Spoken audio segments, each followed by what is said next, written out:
5 4 3 2 1 الحمدللہ رب العالمین والصلاة والسلام علی سید المرسلین وعلی آلہ وصحبہ اجمعین۔ قواعد زبان قرآن کا سبق نمبر 157، اور یہ ایک خلاصہ ہے تمام منسوب اسماء کا۔ تو توجہ کے ساتھ اس سبق کا جائزہ لیتے ہیں۔ آپ کو یاد ہوگا کہ ہم نے جلد اول میں بتایا تھا کہ منصوبات اصلیہ 6 ہیں، منصوبات اصلیہ 6 ہیں۔ تو ذرا ان اسباق کو دوبارہ دیکھ لیجئے۔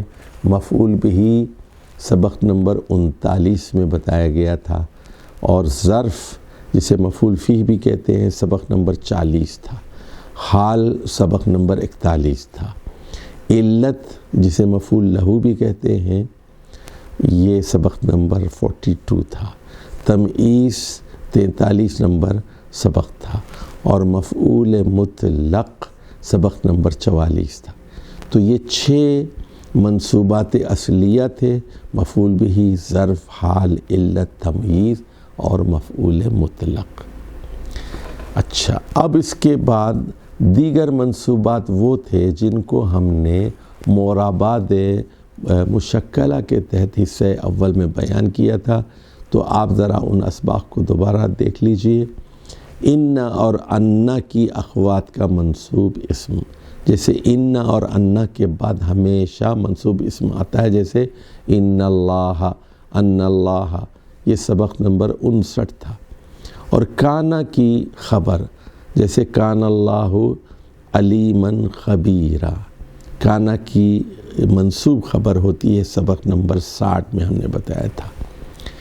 اور سبق نمبر 74 میں ہم نے بتایا تھا کہ لائے نفی جنس کا اسم بھی نکرہ ہوتا ہے، منصوب ہوتا ہے، جیسے لا اکراہ فی الدین، جیسے لا ریب فی، اکراہ نکرہ ہے اور اس سے پہلے لا ہے، اور لا ریب فی، ریب نکرہ ہے اور اس سے پہلے لا ہے۔ پھر ہم نے بتایا تھا کہ مستثنی کی منصوب صورتیں ہوتی ہیں سبق نمبر 75 میں، الا کے بعد جو اسم آتا ہے وہ بعض صورتوں میں منصوب ہوتا ہے۔ پھر اسی طرح ہم نے بتایا تھا کہ ما اور لا کی منصوب خبر ہوتی ہے بعض اوقات، یہ سبق نمبر 76 تھا۔ اور 77 میں ہم نے بتایا تھا کہ منادا کی بعض منصوب صورتیں ہوتی ہیں، جیسے مثال کے طور پر کسی کو پکارنا ہو، عبداللہ کو پکارنا ہو، تو آپ عبداللہ کے بجائے کہیں گے عبداللہ، عبداللہ۔ تو اسی طرح دیکھیے رب کو پکارنا ہے تو آپ ربنا نہیں کہتے، ربنا کہتے ہیں، یا ربنا، یا ربنا، یا عبداللہ۔ تو یہ منادہ کی بعض صورتیں ایسی ہوتی ہیں جو منصوب ہوتی ہیں 77۔ تو دیکھیں یہ سارا ہم خلاصہ آپ کی خدمت میں پیش کر رہے ہیں۔ اب اس کے بعد دوسری جلد میں ہم نے 4 باتوں کا ذکر کیا تھا، 4-5 باتوں کا، کہ ایک تو اغراء کا ذکر کیا تھا، اغراء کا، اور پھر تحذیر کا ذکر کیا تھا، اختصاص کا ذکر کیا تھا، اور مفعول معہ اور مشغول عنہ کا ذکر کیا تھا۔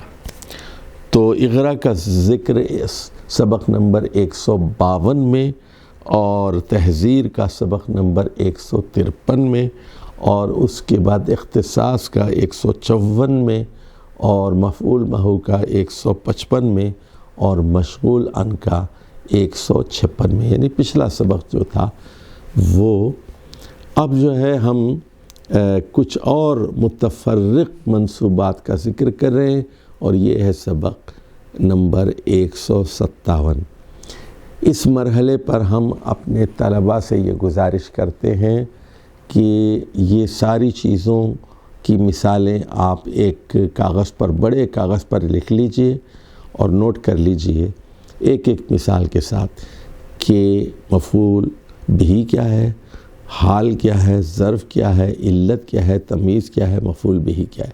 یہ 6 بنیادی منصوبات، اور اس کے بعد انا اور انا اور کانا وغیرہ کی، اور لا نفی جنس وغیرہ کی مثالیں، اور اس کے بعد پھر اغراء کیا ہے، تحذیر کیا ہے، اختصاص کیا ہے، مفعول ماہو کیا ہے، یہ ساری چیزیں لکھ لیجئے۔ اب یہاں پر ہم بات کر رہے ہیں متفرق چیزوں کی۔ امر، بعض اوقات فعل امر محذوف ہوتا ہے اور اس کے بعد اس میں منصوب استعمال ہوتا ہے، جیسے ہم کہتے ہیں امرأً و نفسہ، امرأً و نفسہ، تو اس کا مطلب یہ ہے کہ اترک، اس کا فعل اترک، چھوڑ دو، اس کی صحبت چھوڑ دو، یعنی اور اس کو اس کی حالت، اس کی صحبت بھی چھوڑ دو، اس کو اس کے اپنے حال پہ چھوڑ دو، تمہیں اس کے پاس جانے کی ضرورت نہیں ہے۔ اترک المرء و نفسہ۔ اچھا دیکھیے، اسی طرح عربی میں کہتے ہیں صبراً علی العزا صبراً، صبراً علی العزا صبراً، تو یہاں یہ امر ہے، یہ یعنی اس سے پہلے صبر اختیار کرو اور ثابت قدمی کا مظاہرہ کرو، صبراً یعنی تکالیف میں، مشکلات میں، علی العزا صبراً، تو تاکید کے لیے 2 مرتبہ پہلے اور بعد استعمال ہو رہا ہے، تو یہ امر ہے، صبر اختیار کرو صبراً، تو اس کو منصوب لاتے ہیں۔ اسی طرح دیکھیے بعض اوقات دعا کے لیے بھی یہ منصوب اسم استعمال ہوتا ہے، جیسے آپ کہتے ہیں غفرانک ربنا، ربا کے بعد ربنا کیا ہے اصل میں؟ یا ربنا ہے، تو پکار رہے ہیں نا، پکار رہے ہیں ندا کے لیے، تو اس لیے ربنا کے بجائے ربنا ہو گیا، اور یا اس سے پہلے چھپا ہوا ہے۔ غفرانک، غفرانک سے پہلے بھی ایک فعل محذوف ہے، اور وہ فعل ہے نطلب غفرانک، تیری مغفرت کے طلبگار ہے۔ غفرانک، اے ہمارے رب، اے ربنا غفرانک، ہم تیری مغفرت کے طلبگار ہیں۔ اچھا اسی طرح دوسری مثال دیکھ لیجئے، دوسری مثال، اور سقباً لذالک المعشر، کہ سقباً لذالک المعشر، اس گروہ کے ساتھ اے اللہ ہمیں قربت عطا فرما، سقباً لذالک المعشر۔ اچھا کبھی صفت بھی منصوب استعمال ہوتی ہے، جیسے مثال کے طور پر ہم رفقتی اولی الابصار، کہ یہ میرے دوست ہیں، میرے رفیق ہیں، ہم رفقتی، تو اولی الابصار، اولو مرفوع کے بجائے اولی الابصار، تو یہ جو آپ کے دوست ہیں ان کی آپ خصوصیت یا وصف بیان کر رہے ہیں، اولی الابصار، اولی الابصار صاحب بصیرت ہیں، یعنی ذہین لوگ ہیں، سمجھدار لوگ ہیں۔ کبھی حصر بالمصدر کے لیے بھی منصوب اسم استعمال کیا جاتا ہے، مثال کے طور پر انما ہؤلاء سیراً سیراً، یہ لوگ، انما یہی تو وہ لوگ ہیں، انما میں بھی حصر ہے دیکھیے، اور سیراً سیراً، تو یہ لوگ بہت تیز گام ہیں، بہت تیز گام، انما ہؤلاء یہی تو وہ لوگ ہیں، دوسرے نہیں، انما ہؤلاء یہی تو وہ لوگ ہیں، سیراً سیراً، جو بہت تیز گام ہیں، بہت تیز گام ہیں۔ تو اسی طرح دیکھیے اجابت کے لیے کہ جواب دیتے ہیں جب آپ اور تابعداری اور وفاداری کا اظہار کرتے ہیں، تو آپ کہتے ہیں لبیک و سعدیک، لبیک و سعدیک، تو اصل میں لبیک مثنیٰ ہے، ذرا سمجھ لیجئے لبیک کی ترکیب کیا ہے، تو لبی، تو لبن کا مثنیٰ ہے لبانی، اور اس کی منصوبی حالت ہے لبینی، اور مرکب اضافی میں نون گر گیا اور لبینی اور کا سے مل کر لبئی کا ہو گیا۔ اسی طرح سعدیک میں بھی یہی ہے، سعدن، سعدانی، سعدینی، اور سعدین میں سے بھی نون نکل گیا اور کا کے ساتھ مرکب اضافی میں سعدیک ہو گیا۔ لبیک و سعدیک، لبیک میں ترجمہ ہوگا 2 مرتبہ، حاضر ہوں حاضر ہوں، اور سعدیک کا مطلب ہے میری خوش نصیبی کہ میں آپ کی خدمت کے لیے حاضر ہوں۔ لبیک و سعدیک، تو کوئی سوال کرتا ہے، مطالبہ کرتا ہے، پوچھتا ہے، تو آپ تابعداری کا اظہار جواب بند کرتے ہیں لبیک و سعدیک۔ استنکار، بعض اوقات کسی منکر چیز کو چھوڑنے کا حکم بھی منصوب اسم کے ذریعے دیا جاتا ہے، جیسے کہا جاتا ہے اللہ وانت، اللہ وانت فذو کبر، تو اللہ یعنی لہو لاب کو چھوڑ دو، وانت فذو کبر، کہ جبکہ آپ بڑھاپے کے عالم میں ہیں، اللہ وانت فذو کبر، تو یعنی بڑھاپے میں اگر آدمی موسیقی سن رہا ہے، ڈرامے دیکھ رہا ہے، اللہ اللہ کرنا چاہیے اس کو، اور تفریح کے لیے چلیے ایک باغ کی سیر کر لی، باہر نکل گیا، ورزش کر لی، تو یا باہر گھومنے چلا گیا، ضرورت کے لیے سامان خرید لیا، تو اللہ وانت فذو کبر، اس بڑھاپے میں لہو لعب چھوڑ دو۔ بعض اوقات شرط، حروف شرط ہیں جیسے ان وغیرہ، تو ان کے بعد بھی منصوب اسم استعمال کیا جاتا ہے، جیسے مثال کے طور پر لِكُلٍّ عَلَى السَّوَاءِ نَصِيبٌ فِيهِ إِن زَاغِنًا وَإِن مَعْتَرٍ، کہ ہر ایک کے لیے اس میں برابر کا حصہ ہے۔ لِكُلٍّ عَلَى السَّوَاءِ نَصِيبٌ فِيهِ إِن زَاغِنًا وَإِن مَعْتَرٍ، چاہے وہ مالدار ہو یا مفلس ہو۔ تو یہاں دیکھیے ان زاغنن، تو ذو غنن کے بجائے زاغنن استعمال ہوا ہے منصوب۔ بعض اوقات توضیح کے لیے، وضاحت کے لیے بھی منصوب اسم استعمال ہوتا ہے، جیسے عرب کہتے ہیں اللہ ربنا الرحمن، اللہ ہمارا رب بہت زیادہ رحم کرنے والا رحمان ہے۔ دعوت الحق من لسان فطر، دعوت الحق، تو حق کی دعوت، تو دعوت الحق کے بجائے دعوت حق، تو من لسان فطر یعنی فطرت کی آواز ہے، حق کی دعوت ہے۔ تو یہاں بعض اوقات مشغول ان کی صورت میں بھی اسم منصوب ہوتا ہے۔ اس کی مثال ہم نے دی تھی آپ کو کہ والقمر قدرناہ منازل، تو یہاں 2 جملے ہیں، اور یہاں والقمر کو مشغول ان کہتے ہیں، اور اس کے بعد قدرنا دوسرا جملہ ہے، ہو یہاں اس میں ضمیر ہے منصوب۔ اچھا، مصدر بھی بعض اوقات منصوب استعمال کیا جاتا ہے، اور بعض اوقات یہ ہوتا ہے فعل اور فاعل دونوں کو حذف کر دیا جاتا ہے اور مفعول بہ استعمال ہوتا ہے۔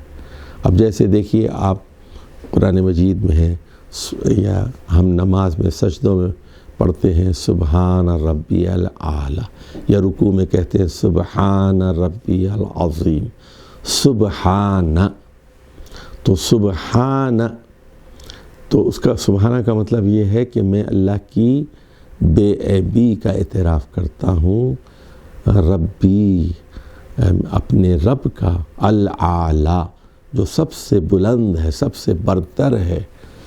تو سبحانہ کا کیا مطلب ہے؟ سبحانہ مصدر ہے سبحان، اور یہ مفعول مطلق کے طور پر آیا ہے، اور یہ اصل میں جملہ کیا ہے؟ اسبح سبحان اللہ، اسبح یعنی میں اللہ کی مکمل بے عیبی کا اعتراف کرتا ہوں۔ اللہ میں کسی قسم کا کوئی عیب نہیں ہے، نہ وہ تھکتا ہے، نہ وہ سوتا ہے، نہ وہ اونگتا ہے، نہ وہ بھولتا ہے، نہ وہ غلطی کرتا ہے، نہ وہ ظلم کرتا ہے، تو کوئی زوال اور تھکن، اس سے کوئی منفی صفت منسوب نہیں کی جا سکتی۔ اللہ سبحان ہے، بے عیب ہے۔ تو یہاں سبحان یہ منصوب اسم استعمال ہوا ہے، اور اس سے پہلے فاعل بھی محذوف ہے اور فعل بھی، یعنی سبحان میں فاعل کون ہے؟ میں ہوں، انا، اور اسبح میں بے عیبی کا اعتراف کرتا ہوں۔ اچھا، اسی طرح دیکھیے مشہور جملہ ہے جو اکثر استقبال کے موقع پر استعمال کیا جاتا ہے، اہلاً و سہلاً و مرحباً۔ تو اہلاً بھی منصوب ہے، سہلاً بھی منصوب ہے، مرحباً بھی منصوب ہے۔ تو یہاں بھی آپ دیکھیے تو اس کو اگر کھول دیں تو کچھ شاید اس طرح کا جملہ ہوگا، اتیت اہلاً، یعنی آپ ہمارے ہاں تشریف لائے ہیں، اپنے گھر ہی میں آئے ہیں، اہلاً، یہ آپ ہی کا گھر ہے، اتیت اہلاً، آپ اپنے کسی غیر گھر میں نہیں آئے، اپنے ہی گھر میں آئے۔ اور سہلاً کا مطلب یہ ہے کہ وطئت سہلاً، کہ آپ نے یہ مراحل بہت تیزی سے، آسانی سے طے کی۔ وصادفت مرحباً، اور یعنی آپ یہاں بالکل کشادگی محسوس کیجئے، کوئی تنگی محسوس نہ کیجئے آپ، یہ اس کا مفہوم ہے۔ اہلاً و سہلاً و مرحباً، آپ کا گھر ہے، آرام کے ساتھ بے تکلف ہو جائیے اور کشادہ ہو جائیے۔ دیکھیے غفرانک ربنا، غفران بھی مصدر ہے، غفران تو غفرانک تو مصدر ہے، تو یعنی نطلب غفرانک، ہم تیری مغفرت طلب کرتے ہیں، تجھ سے طلبگار ہیں۔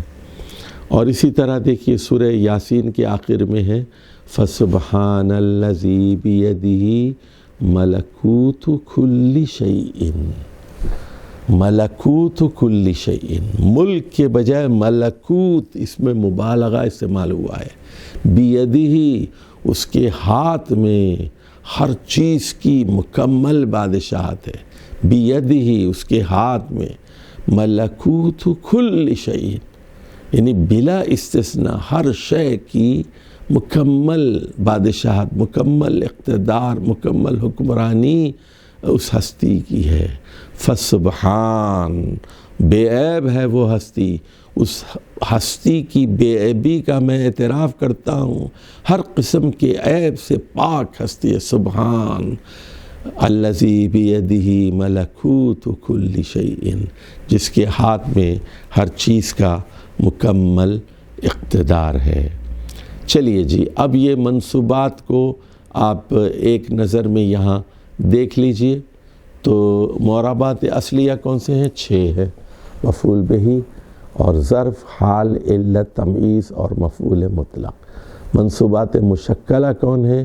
ان کی اخوات کا اسم اور کانا کی خبر، لائے نفی جنس کا اسم نکرہ اور مستثنی اور ما اور لا کی خبر اور منادہ کی منصوب صورتیں۔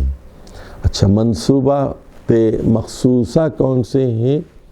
وہ اغراء ہے، تحذیر ہے، اختصاص ہے، مفعول معہ ہے اور مشغول عن ہے۔